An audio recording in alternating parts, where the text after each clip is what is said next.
ठीक है बेटा, अगर हमारे पास कोई वर्ड प्रॉब्लम आ जाए तो हम कैसे आइडेंटिफाई करें कि वो अरिथमेटिक प्रोग्रेशन से आया है या हमें उसको अरिथमेटिक प्रोग्रेशन से सॉल्व करना है। बेटा डिफरेंट वर्ड प्रॉब्लम है, बाद दफा क्वेश्चन आपको स्पेसिफाई कर देगा कि ये अरिथमेटिक प्रोग्रेशन है, लेकिन अगर क्वेश्चन ऐसी बात नहीं करता तो बेटा जिस तरीके की क्वेश्चन की बातें होती हैं आप वो क्वेश्चन की बातों से जो टर्म्स आपसे पता करवाना चाह रहा होता है और जिस सेंस के अंदर वो आपको इन्फॉर्मेशन दे रहा होता है, तो बेटा बात दफा हमें खुद से आइडेंटिफाई करना होता है कि हम इस क्वेश्चन को क्या है अरिथमेटिक प्रोग्रेशन से क्या कर सकते हैं, सॉल्व आउट कर सकते हैं। ठीक है, क्वेश्चन जरा रीड करते हैं, क्वेश्चन का मतलब समझते हैं, क्वेश्चन हमसे क्या रिक्वायर करना चाह रहा है। कहते हैं mister Adeeb Iqbal was drawing the salary of ₹400 per month. Mister Adeeb Iqbal salary लेता है हर महीने 400 रुपए, हर महीने 400 रुपए सैलरी ले रहा है during 11th year of service. 11वें साल में है सर्विस के, उसको जॉब करते हुए सर्विसेज प्रोवाइड करते हुए 11 साल हो गए। 11वें साल में उसकी जो सैलरी है वो है 400 रुपए। बेटा एक बात और सोचने की है, हमें पता है जब भी हम किसी सर्विस डिपार्टमेंट में नौकरी करते हैं, कोई जॉब करते हैं, अगर हम वहां पर एम्प्लॉयमेंट इख्तियार करते हैं तो जो हमारी स्टार्टिंग सैलरी होती है वो कम होती है। जैसे जैसे वक्त गुजरता जाता है, मोस्टली ऐसा होता है जो आपके ऑर्गेनाइजेशन के टर्म्स होते हैं, जैसे जैसे आपके एम्प्लॉयमेंट को ईयर्स गुजरते जाते हैं, 1 साल हो गया, 2 साल हो गए, 3 साल हो गए, तो बेटा हर साल आपको एक इंक्रीमेंट मिलना शुरू हो जाता है जो आपकी सैलरी को बढ़ा देता है प्रीवियस ईयर्स। ठीक है, ये हमें 11वें साल की सैलरी बता रहे हैं मिस्टर इकबाल की, जो हर महीने मिस्टर इकबाल लेते हैं 400 रुपए, and 760 during the 29th year, और 29वें साल उनकी सर्विस की जो उनकी सैलरी है वो ले रहे हैं 760 रुपए लेते हैं वो 29वें साल। ठीक है, it is known that his salary per month of different years of service is an arithmetic progression। Question हमें कह रहा है कि ये भी हमें पता है कि उसकी जो सैलरी है मिस्टर इकबाल की जो सैलरी है वो हर हर ईयर की जो है वो अरिथमेटिक प्रोग्रेशन के अंदर है। अरिथमेटिक प्रोग्रेशन में इन सेंस कैसे कि पहले साल की सैलरी में अगर आप एक कॉमन डिफरेंस को ऐड कर दोगे तो दूसरे साल में पहुंचोगे, दूसरे साल में अगर एक और कॉमन डिफरेंस को ऐड कर दोगे तो तीसरे साल में, एंड सो ऑन। जैसे इससे पहले वाले एग्जांपल में हमारे पास T16 पता करवाना था T8 और T10 देकर, इसी तरीके से क्यों ना अगर हम इसको 11वें साल की सैलरी को T11 ले लें 400 रुपए, तो गलत बात तो नहीं है, यही क्वेश्चन तो हमें कह रहा है। दूसरी इंफॉर्मेशन कह रहा है 29वें साल की salary T29 is equal to 760। ठीक है, आगे क्वेश्चन क्या कहता है हमसे, ये स्टार्टिंग सैलरी, हमसे स्टार्टिंग सैलरी का पूछ रहा है कि जब उसने स्टार्टिंग सैलरी ए की वैल्यू बता दो, ए हमें नहीं पता।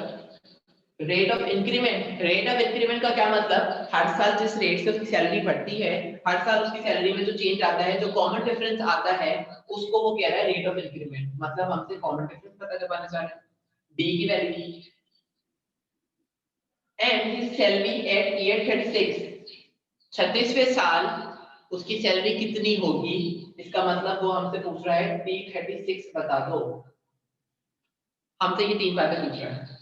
हमने कहा कोई मुश्किल काम है ही नहीं, हमने क्वेश्चन को अगर एक दफा अच्छी तरीके से रीड कर लिया और उसकी इंफॉर्मेशन को एक्सट्रैक्ट कर लिया तो हमारे लिए तो ये काम बहुत आसान है।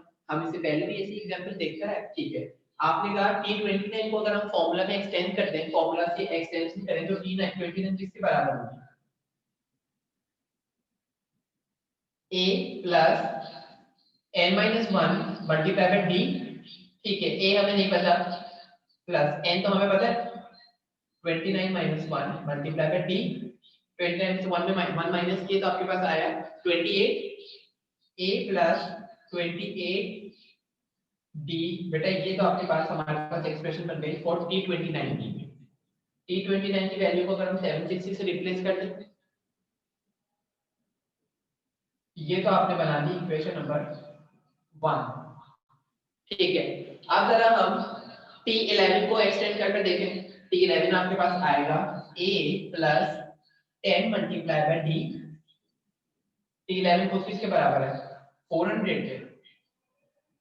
ये हमारे पास आ गई इक्वेशन नंबर 2।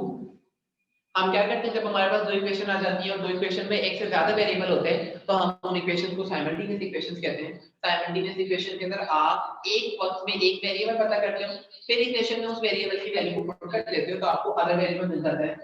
अगर हम इक्वेशन 2 में से इक्वेशन 1 को माइनस कर दें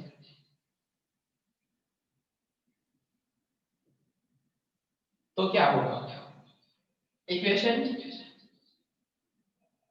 इक्वेशन 1 बड़ी है तो इक्वेशन 1 में से 2 को कर दें, 2 में से 1 को कर दें, कोई इशू नहीं है। इक्वेशन 2 आपके 1 आपके पास है 760 equal to a plus 2080। Equation 2 आपके पास है 400 is equal to a plus 10d। ये हमारे पास दो इक्वेशंस हैं। हमें पता है जब हम फर्स्ट इक्वेशन में सेकंड इक्वेशन को माइनस कर देते हैं तो सेकंड इक्वेशन की साइन नेगेटिव हो जाती है। नेगेटिव इन सेंस की चेंज हो जाती है। अगर पॉजिटिव साइन से साइन है तो नेगेटिव हो जाएंगी, अगर नेगेटिव तो पॉजिटिव हो जाएगी। ये पॉजिटिव साइन है तो नेगेटिव, ये भी नेगेटिव, ये भी नेगेटिव। प्लस माइनस माइनस, लेकिन बड़ा नंबर कौन सा है हमारे पास? बड़ा नंबर हमारे पास प्लस का। 760 में से जब हम 400 को माइनस करेंगे तो हमारे पास आंसर आएगा 360। 360 पॉजिटिव का, ठीक है बेटा। प्लस का a है और माइनस का a है, ये कैंसिल, ठीक है। प्लस का 28 और माइनस का 10, 28 में मतलब 10 लेस किया तो हमारे पास आता है 18, 18t, ठीक है। b की वैल्यू कैसे आएगी? जब आप 360 को डिवाइड कर दोगे 18 से तो आपको मिल जाएगा कॉमन डिफरेंस b। बेटा सब इसको वेरीफाई करें, सब अपनी कैलकुलेटर्स उठाएं।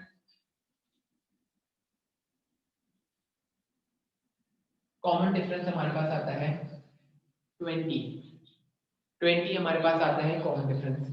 अब हमें कॉमन डिफरेंस जब पता हो चुका है तो हम a भी पता कर सकते हैं, फर्स्ट वन भी पता कर सकते हैं, बिल्कुल कर सकते हैं। आपने कहा कॉमन डिफरेंस की वैल्यू किसी भी इक्वेशन पुट कर दो, हम इसमें कर देते हैं इक्वेशन 2 में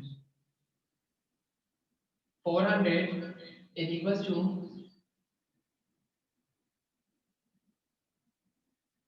a plus 10 multiplied by 20 common difference 10 multiplied by 2 और 20 200 200 जब 400 में से माइनस हो जाएंगे तो क्या क्या हमारे पास रहने वाला है?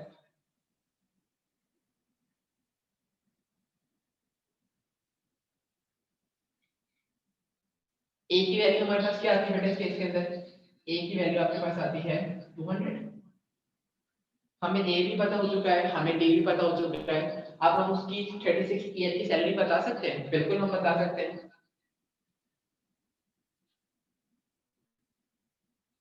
T36 is equals to a plus 36 minus 1 multiply by d।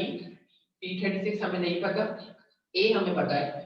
a हमारे पास क्या है यहाँ पर इस केस में 200 प्लस 36 minus 1 35 मल्टीप्लाई में कॉमन डिफरेंस हमारे पास कितना आया 20। 20 का मतलब 20 क्या है? 20 हर साल का उसका इंक्रीमेंट है। हर साल 20 रुपए से उसकी सैलरी बढ़ रही है। कौन से जमाने में चल रहे हैं ये लोग? 700